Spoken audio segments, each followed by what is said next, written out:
this frigid weather, please allow me to take you to a much warmer time and place. 18 years ago, I was on the plane flying into Cairo for the first time. I was lucky to be seated on the side of the plane where I could look out the window, and looking down, I saw what I'd been dreaming about since I was a little girl, the pyramids. I couldn't help myself. I had to hit my Walkman, that kind of dates when I first went, and I played the theme song from Indiana Jones. You know, it was 100% Hollywood, but that sense of spirit and adventure and excitement is something that I'd felt since I was 5 or 6 years old, and I started watching it almost every Friday night on our VHS. So it's that great sense of discovery and understanding who we are as human beings, where we've come from, that we are all on the same great human journey that I'm so passionate about, and I'm so passionate about sharing it with the world, and especially today, when there seems to be more that divides us than ever before. We need archaeology to show us that walls don't work, that we all share the same great story, that we all struggle, that we're all creative, and that we're all resilient. So I want to talk to you a little bit about what I do. So I use satellite imagery to map and model ancient landscapes. The fun term is space archaeologist. It means that I use both NASA and high-resolution satellite imagery and process the imagery using different parts of the light spectrum and algorithms to make completely invisible features pop out. I collaborate with Digital Globe and NASA. There are many of my colleagues that are doing this work around the world. I've been very lucky to work both across the Middle East, North Africa, Europe, the North Atlantic, and now in South America. And my colleagues and I have found so many amazing things around the world. Everywhere we look, sites are bigger. There are hundreds to thousands of more features than we ever thought could exist. So I want to bring you to Romania. If there are any Romanians in the audience, I apologize, I'm going to mispronounce the name of the site. It's the site of Sarmiseguța Regia. It was the ancient Dacian capital in the Carpathian Mountains, so it was inhabited about 2,000 years ago. And the Emperor Trajan decided that he wanted to take over the site because there were wonderful natural resources, so gold and lead. And we have a problem, as you can see. The part of the site is sticking out of the mountaintop, but the rest of it is covered in trees. So when this happens, we can't use standard optical satellite imagery. We use a technology called LiDAR, which stands for Light Detection and Ranging. It's a sensor system that's flown in an airplane, and it sends down hundreds of thousands of pulse beams of light that allow you to create a point cloud model of the landscape, which is what you see here, and it allows you to peel away overlaying vegetation to get an elevation model of what's on the ground. And what we did at the site was this. So you see the before and the after. And what you can see, the central part of the site that's exposed, but even more interesting, is a large feature running around the site, which is the actual ditch and wall feature. And this shows us how the Emperor Trajan was both able to take over the site as well as maintain control of it over time. Now, if we can find this site looking in one place in the world, can you imagine what's left to find that's going to help tell the story of us and who we are and where we've come from? But unfortunately, as you all know, especially since 2011, we've witnessed horrific destruction, both in the Middle East, in North Africa, and in so many other parts of the world, both with ISIL, of course with climate change and urbanization. So many sites have been threatened. So my team and I decided that we were going to study what happened to Egypt. So we used open source, high-resolution satellite imagery from Egypt from 2002 to 2013. We mapped looting at 267 sites and found over 200,000 looting pits. And you can see all the dark holes with circles around them. Those are looting pits. Looters go in, they dig these holes. A lot of them represent tombs or houses. They take the goods, and then they're sold or hidden away to sell in future. And we found something really interesting. We put all the data together, and we found that contrary to popular opinion, looting did not actually get significantly worse starting in 2011 after the Arab Spring, which is what most people thought, but in 2009 after the global recession. This shows we can use big data to answer and really question a lot of assumptions that have been made by scientists, but more importantly, it shows that looting is fundamentally an economic issue, and one we can only understand through this big data. And the other thing what we did was, of course, a projection model. And if we do nothing, all of Egypt's sites will be affected by looting by 2040. I work closely with the Egyptian government. They're doing extraordinary work protecting Egypt's sites. This is really a worst-case scenario, but it just shows you what it could be like, and the story is the same for so many countries around the world. I've been very lucky to partner with Egypt's Ministry of Antiquities on a joint mission at an archaeological site called Lisht. Dates to around 3,800 years ago. It was Egypt's Middle Kingdom capital. This is ancient Egypt's great Renaissance period, a period of great art and architecture and literature. Unfortunately, the site was very badly affected by looting after 2011. You can see in this image over here, there are many, many hundreds of looting pits. There were over 800 tombs that were looted at the site of Lisht, which is one of the many reasons I decided I wanted to work there. So I am just back from the field. I think I've still got sand on my shirt, just there a few weeks ago. With our second season, it went incredibly well. We're very lucky. Starting in December of 2015, we found a tomb of a general and overseer of the treasury called Intef. Intef was a very important chap. You can see his tomb here in my workforce working very hard. And because this is a joint mission, it means that I have an Egyptian co-director and large numbers of Egyptian team members and scientists. It's such a joy to work there. The site's amazing. So I mentioned the Middle Kingdom is this period of great art and architecture and literature, and what we have been finding at the site is amazing. And I want to share with you some of the incredible discoveries that we took out of the ground just a few weeks ago. Before I do that, I just want to acknowledge my extraordinary workforce. I work with about 60 to 70 Egyptians. At this site, we've been able to stop the looting. Working with the Egyptian government, we've put in a lighting system.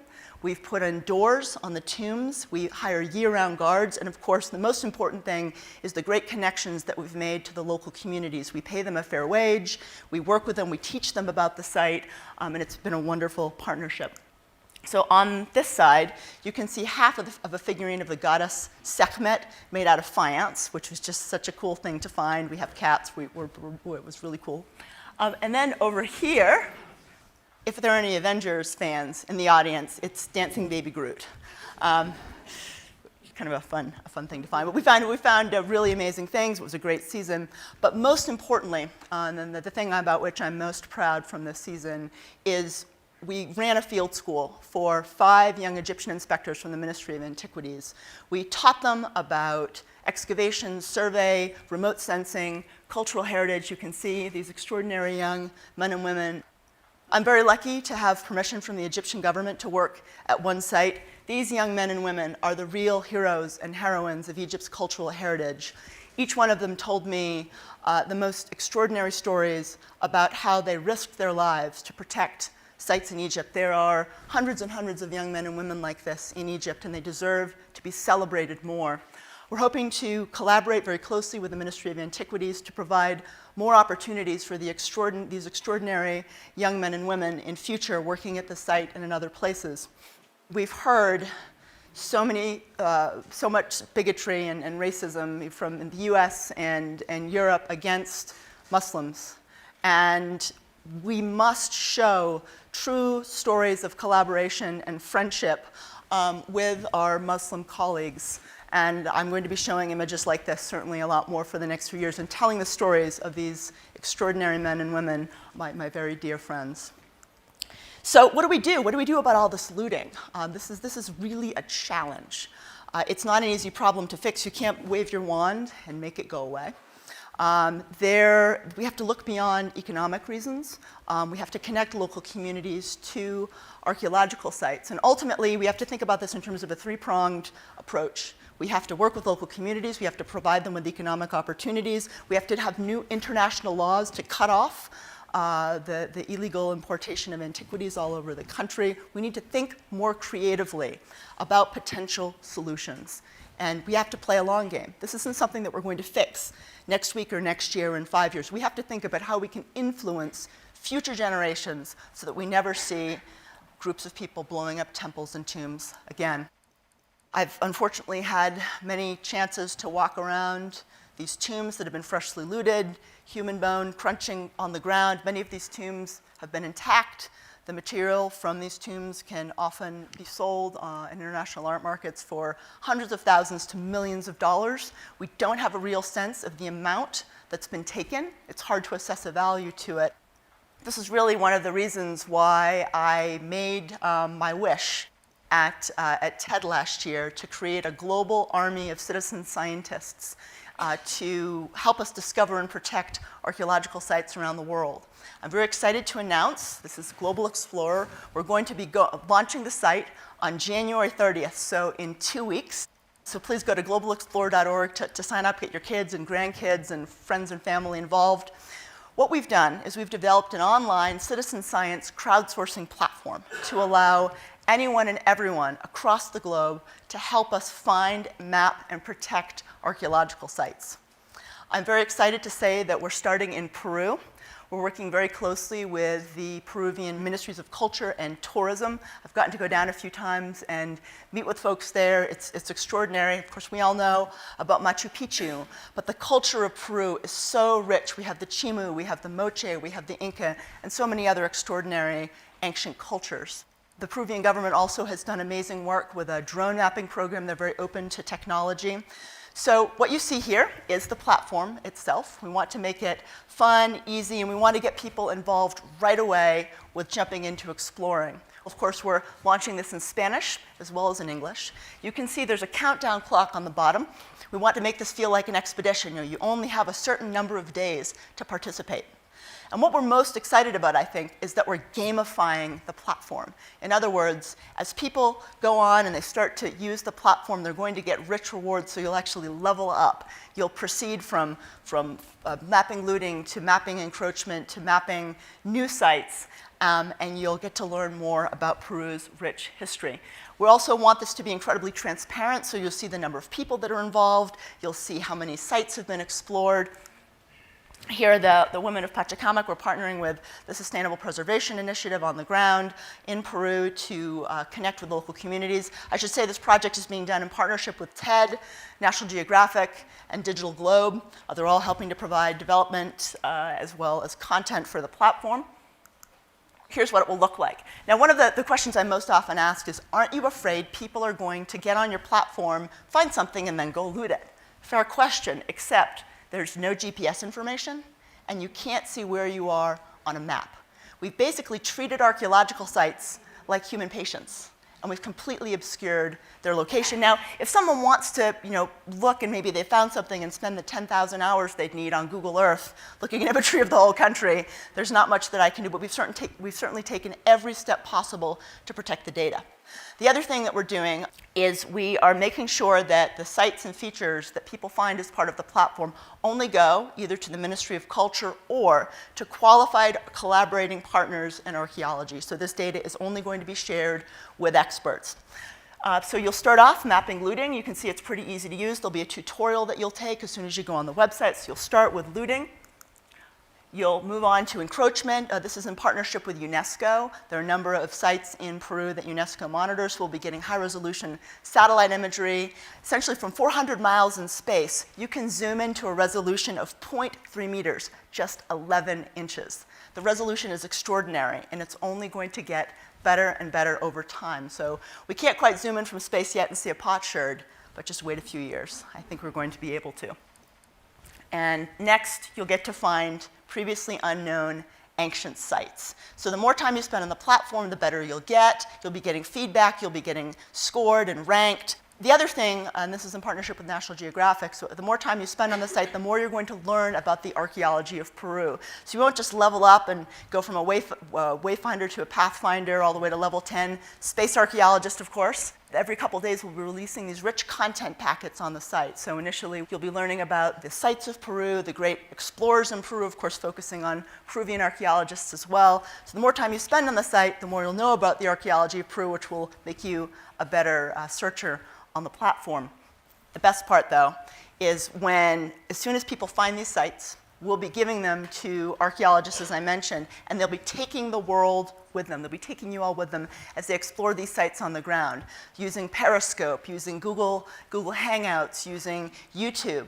So obviously done in a secure way, but essentially, they'll be rewarding the people who help to find the sites with these new discoveries as they're being made, which I don't think has ever been done before. So this is a big experiment, but we're really, really hoping to engage the world with a new manner of exploration. So why? Why would we do this? What is the point? Well, I've spent so much time working in Egypt and the Middle East. I've traveled all over the world. I've seen so many ancient sites under threat of destruction. And I've come to the conclusion that the only way or the best chance we have at protecting these sites for future generations is to inspire people to be a part of this great human story and give them the power to help tell it. So if you've got kids and they get to help discover sites, they'll remember that for the rest of their lives, no matter what they end up doing. And as a result, they'll always be champions of cultural heritage. And we hope to inspire a global movement to get everyone excited about exploration and discovery. Peru, by the way, is just our first country. We're hoping to launch Country 2 later this year. Country 2 is going to be an app, and who knows where we're going to go after that. So if we can map a whole country in a few months, a couple countries in a year, with more and more data, with more and more people using the platform, how long will it be before we can map all the archaeological sites in the world? I mentioned Indiana Jones when I started about a year ago. I had the chance to thank someone very special for inspiring me at age 5, 6. He was, thanks to Harrison, he was so kind and so generous. We had lunch. And that showed me the power of how one person, through just playing a character, could transform a whole field. So many people in my generation who do archaeology got into it because of Indiana Jones. And I was able to thank Harrison and say, you gave my field a gift. You inspired us through your passion. I know it's just a movie character. The thrill of discovery, the thrill of adventure, that inspired us. And my wish was a way of paying it forward, not just to my field, but to the world. As part of this platform, as I said, we really want to kickstart a global movement to help make people care more about the past. For me, I've been working in archaeology now for almost 20 years. Every time I put my trowel on the ground, I'm reminded of our great human resilience, our creativity, our brilliance. And we have faced so many challenges before with climate change and war and conflict and economic challenges. And we have survived. And we haven't just survived, we've thrived. Doing archaeology just simply gives me hope for humanity.